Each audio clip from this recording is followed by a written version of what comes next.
जुड़ चुके हैं आर्थिक धारा से। मैं अंजलि वाजपेयी अभिवादन स्वीकार करें। आज खबरों की तरफ रुख करने से पहले हमारा चैनल सब्सक्राइब करना ना भूलें। नमस्कार बंगाल, मैं पवन सिंह आ रहा हूं आपके शहर आसनसोल। जमुरिया विधानसभा के विधायक श्री हरिराम सिंह जी और उनके सुपुत्र भैया प्रेमपाल सिंह जी के सौजन्य से काली पूजा के उपलक्ष्य में स्थान बहुला 3 नवंबर शाम 7 बजे। तो आप सब भी आइए और भजन कीर्तन के आनंद उठाई जाओ। ये क्या है?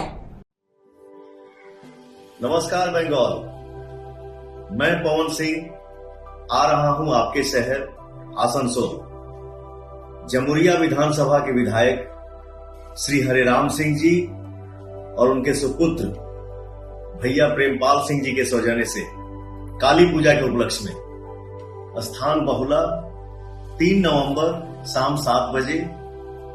तो आप सब भी आइए और भजन कीर्तन के आनंद उठाई जाओ। अरे रुको रुको रुको रुको रुको, अरे यार ये क्या हो रहा है? अरे बन गया ना दिमाग का दही? कुछ और तस्वीरें होने लगी हैं गड़बड़। अरे जरा रुकने दो, स्थिर होने दो।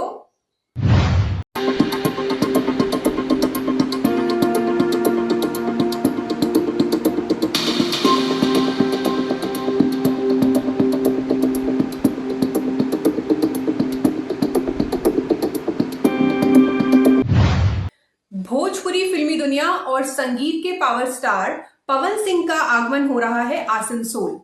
आमंत्रण दिया है तृणमूल के विधायक हरिराम सिंह ने। नारियों में सबसे शक्तिशाली प्रतीक काली पूजा के सांस्कृतिक कार्यक्रम के लिए। तो आज चर्चा करते हैं इसकी ही, क्योंकि इसी तृणमूल ने हमला किया था उन पर 2 मार्च 2024 को। आसनसोल संसदीय क्षेत्र से भाजपा ने बनाया था उन्हें प्रत्याशी, लेकिन विरोध के कारण लेना पड़ा वापस नाम। खत्म हो गई भाजपा में पवन सिंह की राजनीति। अचानक तृणमूल विधायक का उमड़ा प्यार, दिया आमंत्रण। खड़े हो रहे हैं इससे कई सवाल, लेकिन भोजपुरी प्रेमियों के लिए अच्छी है बात, क्योंकि विधायक हरिराम सिंह दे रहे हैं उन आरोपों के जवाब जो लगाए थे तृणमूल नेताओं ने पवन सिंह पर। पहली बार इतनी हिम्मत दिखाई है उन्होंने। इसके लिए कोयलांचल में हो रहा हरिराम सिंह का वंदन चंदन अभिनंदन। आधुनिक भोजपुरी संगीत में पवन सिंह का रहा है सर्वाधिक प्रभाव। फिल्मों में भी है उनकी मजबूत उपस्थिति। पावर स्टार का दर्जा है हासिल। करोड़ों में है उनकी फैन फॉलोइंग। लेकिन राजनीति में भी है उनकी दिलचस्पी। उनके सहयोगी मनोज तिवारी, रवि किशन, दिनेश लाल यादव निरहुआ पहले ही बन चुके हैं सांसद। उन्होंने भी योगदान किया था भाजपा में।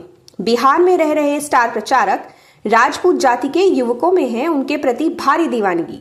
वर्ष 2015 में बिहार में किया भाजपा के लिए प्रचार।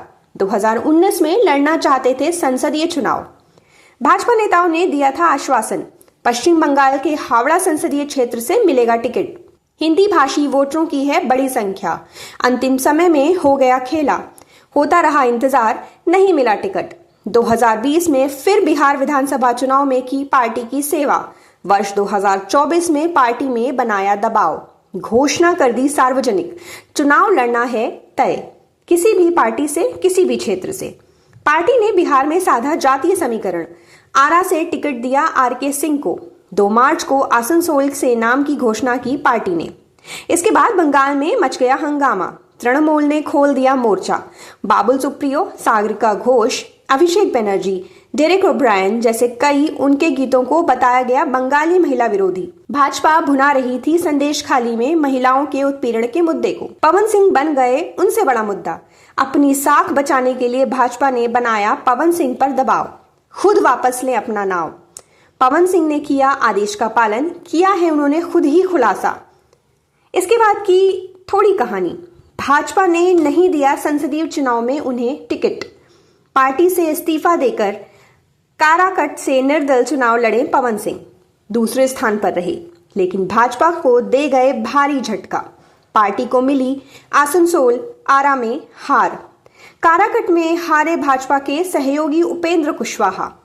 फिलहाल फिल्म संगीत पर खुद को सक्रिय रखा है पवन सिंह ने, लेकिन किया है दावा पहुंचेंगे ही एक दिन राजनीति के शीर्ष पर। दक्षिण बंगाल में तृणमूल में हिंदी भाषी चेहरा है विधायक हरेराम सिंह। संयोग से है पवन सिंह के सजातीय भी। इन दिनों तृणमूल की नीति चल रही है क्षेत्रीयता की। गैर बांग्ला भाषियों को बताया जा रहा है बहिरागत। उनके हितों पर की जा रही है चोट। पार्टियों में भी नेताओं की हो रही है अवहेलना। उस समय पवन सिंह को आमंत्रित करना होगा काफी महत्वपूर्ण। हिंदी भाषियों को, खासकर भोजपुरी प्रेमियों में है काफी उत्साह। पवन सिंह के बहाने वे दे पाएंगे तृणमूल नेताओं को चुनौती, साबित कर पाएंगे कि पवन सिंह नहीं है बंगाली महिला विरोधी। पावर स्टार पवन सिंह ने भी कहा है कई बार, वे महिलाओं का करते हैं पूरा सम्मान। उनके गीतों में नहीं है बंगाली महिलाओं का विरोध, वह है बिहार की महिलाओं का असल दर्द, जिसे गीतकार पिरोते हैं अपने शब्दों में। हर गायक सिर्फ गीत गाता है, लिखता नहीं है। दूसरों के शब्दों को स्वर देना ही है उनका कार्य। इकलौते गायक नहीं है वो। भोजपुरी के कई गायकों ने गाए हैं इस तरह के गीत, लेकिन उन्हें नहीं लिया गया है निशाने पर। उन्होंने किया था दावा भाजपा प्रत्याशी बाबुल सुप्रियो के लिए आसनसोल में किया था चुनाव प्रचार। तो क्या हरेराम सिंह इन तथ्यों को रखना चाहते हैं तृणमूल नेताओं के पास? हरेराम सिंह ने उठाया है काफी बोल्ड स्टेप। आमतौर पर हिंदी भाषियों के मुद्दे पर रहते हैं मौन ही। आस्था के पर्व महाछठ का कार्ड भी उनके नाम से छपता है बांग्ला भाषा में। पवन सिंह के कार्यक्रम को लेकर कोयलांचल के भोजपुरी प्रेमियों में काफी है उत्साह। उन्हें लगता है हरेराम सिंह मिटा देंगे पवन सिंह और तृणमूल के बीच की दूरी, गलत साबित कर देंगे तृणमूल के नेताओं के मूल्यांकन को। याद रखना होगा इस तथ्य को, जब पवन सिंह ने वापस लिया था नाम, पार्टी के राष्ट्रीय महासचिव अभिषेक बनर्जी ने लिखा था एक्स पर, बताया था बंगाल की जनता की जीत, पश्चिम बंगाल के लोगों की अदम्य भावना और शक्ति की जीत। डेरेक ओब्रायन ने लिखा था खेला शुरू होने से पहले ही ये खेला होबे। शत्रुघ्न सिन्हा ने कहा था यह है भाजपा का अंदरूनी मामला। आसनसोल में कई लोगों की है यह सोच। भाजपा अपने साथ साथ दूसरों विपक्ष के हित का भी रखती है ख्याल। उनकी सोच को है सलाम। सागरिका घोष, बाबुल सुप्रियो ने भी खिंचाई की थी भाजपा के नेतृत्व की। हालांकि कुछ दिनों तक चलता रहा बाबुल सुप्रियो पवन सिंह में आरोप प्रत्यारोप। जितेंद्र तिवारी ने भी इस कार्यक्रम पर जताई है प्रतिक्रिया। क्या हरेराम सिंह खोल रहे हैं पवन सिंह के लिए तृणमूल में कोई द्वार? हिंदी भाषी सेलिब्रिटी से तृणमूल को नहीं है इनकार। सांसद शत्रुघ्न सिन्हा, सांसद कीर्ति आजाद हैं इसके प्रमाण।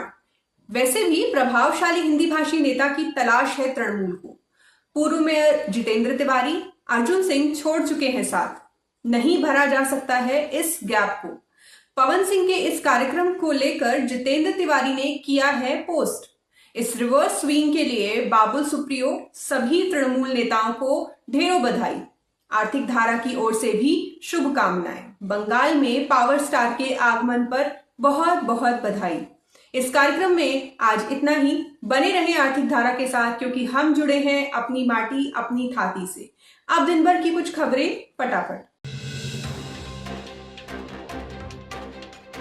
कुल्टी के मिठानी गांव में सरकारी तर्ज पर शुरू हुआ टावर लगाने का कार्य। इससे पहले धेमोमेन के 27 मोड़ के समीप बिजली विभाग को हाई टेंशन टावर लगाने का काम शुरू करने में हुई थी भारी परेशानी। जमीन के मालिक होने का दावा कर लोगों ने हंगामा कर रोक दिया था काम। पुलिस के हस्तक्षेप से शुरू हुआ काम। इसी आशंका से मिठानी गांव में टावर लगाने का काम शुरू हुआ। आसनसोल दुर्गापुर पुलिस कमिश्नरेट की पुलिस बल की तैनाती में मौके पर मौजूद थी कॉम्बैक्ट फोर्स भी। फिर सजा ज्ञान विज्ञान का मंच आसनसोल इंजीनियरिंग कॉलेज में। इलेक्ट्रॉनिक इनोवेशन के इस कार्यक्रम का आयोजन किया आसनसोल इंजीनियरिंग कॉलेज के स्टूडेंट्स चैप्टर ने। टेक्नोलॉजी से संबंधित नए आइडियाज की लगाई गई प्रदर्शनी। सभी सत्र के विद्यार्थियों के कुल 15 टीमों ने लिया था हिस्सा। विद्यार्थियों को इंजीनियरिंग के क्षेत्र में इनोवेटिव और क्रिएटिव कार्य करने के लिए प्रोत्साहन करना है कार्यक्रम का उद्देश्य। रिसर्च संबंधित दस्तावेजों का किया गया विमोचन।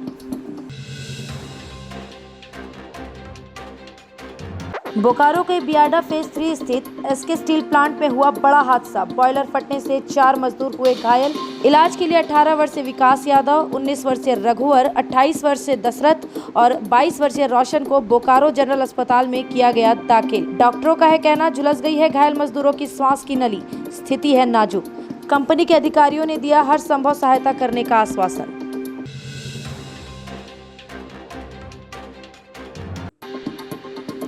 कुल्टी सेल ग्रोथ वर्क्स कुल्टी कारखाने के मेन गेट पर जॉइंट एक्शन फोरम ने किया प्रदर्शन। ठेका श्रमिकों की 17 सूत्री मांगों की हुई चर्चा।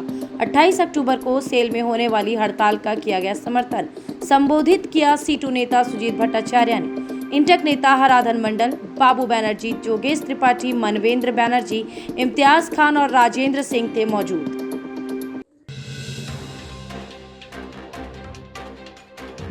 झारखंड विधानसभा चुनाव को लेकर बंगाल सीमा पर चल रही है गहन जांच। मालवाहक वाहनों के साथ साथ यात्री वाहनों की भी हो रही तलाशी। धनबाद जिला पुलिस को मिली बड़ी सफलता। मैथन थाना क्षेत्र में की गई वॉल्वो बस की जांच, बरामद किया गया 3 किलो चांदी। पुलिस अधिकारी कर रहे हैं मामले की जांच। बस यात्री से मांगे गए हैं चांदी से संबंधित दस्तावेज। जमशेदपुर जिला निर्वाचन अधिकारी के निर्देश पर आबकारी विभाग ने की बड़ी कार्रवाई। 11 अवैध शराब भट्टियों को किया गया ध्वस्त। भारी मात्रा में जब्ती हुई अवैध शराब की। एमजीएम थाना अंतर्गत कालाझोर, छोटा बांकी और पोटका थाना अंतर्गत रानीकुदर और लोवाडीह में चला अभियान। 410 लीटर अवैध शराब की गई जब्त। 30 टन से अधिक जावा महुआ किया गया नष्ट। शराब भट्टी के संचालकों के विरुद्ध आबकारी नियम के तहत प्राथमिकी दर्ज। बोकारो जिले के गोमिया थाना अंतर्गत हजारी मोड़ के समीप कबाड़ी दुकान में पुलिस ने की छापेमारी। भारी मात्रा में अवैध अंग्रेजी शराब हुई बरामद। बोकारो आबकारी विभाग के सब इंस्पेक्टर सन्नी तर्की ने दी जानकारी। विधानसभा चुनाव के मद्देनजर चल रही है छापेमारी अभियान। 375 ml की 50 पेटी अवैध शराब और 50-50 लीटर के 2 एल्यूमिनियम कैन में तैयार नकली शराब, 6 जर्किन में 350 लीटर कच्चा स्प्रिट। बाघमारा अनुमंडल के मधुबन थाना क्षेत्र के खरखरी बस्ती निवासी शेख डब्लू के बंद पड़े पोल्ट्री फार्म में जमकर हुई बमबाजी। आधा दर्जन से अधिक हुआ बम विस्फोट। मेन गेट के पास अपराधियों ने किया 2 बम विस्फोट। जमा हो गए खरखरी बस्ती के निवासी।